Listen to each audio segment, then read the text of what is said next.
கடந்த ரெடியா ரெடியா ரெடியா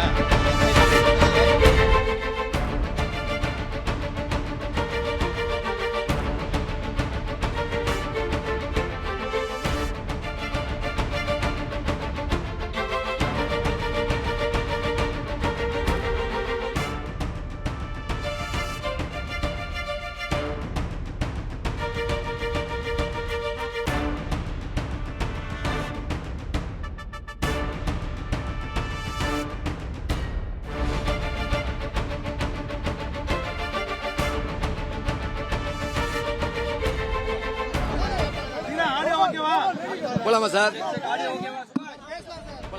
கடந்த நாடாளுமன்ற தேர்தலின் போது சென்னை புரசவாக்கம் தானா தெருவில் நடைபெற்ற தேர்தல் பிரச்சார கூட்டத்தில் கழகத்தினுடைய பொதுச் செயலாளர் முன்னாள் முதலமைச்சர் அண்ணன் எடப்பாடியார் அவர்கள் பேசிய பேச்சு தொடர்பாக நாடாளுமன்ற உறுப்பினர் மத்திய சென்னை திராவிட முன்னேற்ற கழகத்தினுடைய வேட்பாளர் தயாநிதி மாறன் அவர்கள் ஒரு அவதூறு வழக்கு ஒன்றை தாக்கல் செய்திருந்தார்.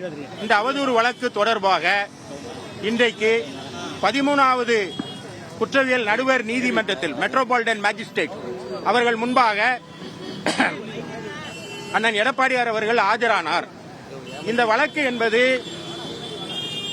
அதாவது 500 IPC அதாவது அவதூறு வழக்கு. கடந்த நாடாளுமன்ற தேர்தலின் போது பேசிய பேச்சின் தொடர்பாக அவர் தொடர்ந்த தயாநிதி மாறன் தொடர்ந்த வழக்கு தொடர்பாக இன்றைக்கு நடைபெற்ற இந்த வழக்கில் ஆஜராகி இந்த வழக்கை வருகிற 27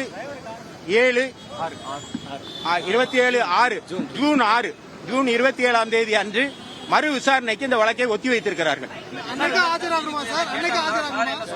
அதாவது இந்த வழக்கு ஒருவர் தன்னை அவதூறாக பேசிவிட்டார் என்பது தொடர்பாக 200 CRPC தொடரப்படுகிற வழக்கு. இது யார் வேணாலும் தொடரலாம்.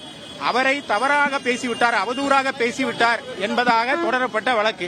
இந்த வழக்கில் உங்களுக்கு அழைப்பானை அனுப்பியதும் நீதிமன்றத்தில் ஆஜராகிறது முறைதான். அந்த வகையில் அண்ணன் எடப்பாடியார் இந்த வழக்கில் ஆஜராகியிருக்காரு. வரும் வாய்தால இந்த வழக்கு தொடர்பான விவரங்களை நாங்கள் எடுத்து வைப்போம். எங்கள் பக்கம் உள்ள நியாயங்களை எடுத்து வைப்போம். இந்த வழக்கு தொடர்ந்து நடைபெறும். அதாவது அது வழக்கு தொடர்பான பொறுமைகள்ங்கிறனால அதுக்குள்ள போக விரும்பல. அவர் சொல்றாரு நாடாளுமன்ற உறுப்பினர் மேம்பாட்டு நிதியை நான் முறையா பயன்படுத்தியிருக்கேன்னு சொல்றாரு. அதற்கான ஆதாரங்களை அவர் கொடுத்து ஒரு வழக்கு தொடர்ந்திருக்காரு. இந்த வழக்கு விசாரணைக்கு வரும்போது எங்கள் தரப்பு நியாயங்களை எடுத்து சொல்லுவோம். அப்படி ஆஜராக வேண்டிய அவசியம் பொதுவாக கிடையாது. முதல் அப்பியரன்ஸ் வர்றது தேவைப்பட்டா ஆஜராகும். அது சட்டத்தின்படி என்னதோ அதை நாங்க செய்வோம். Okay sir.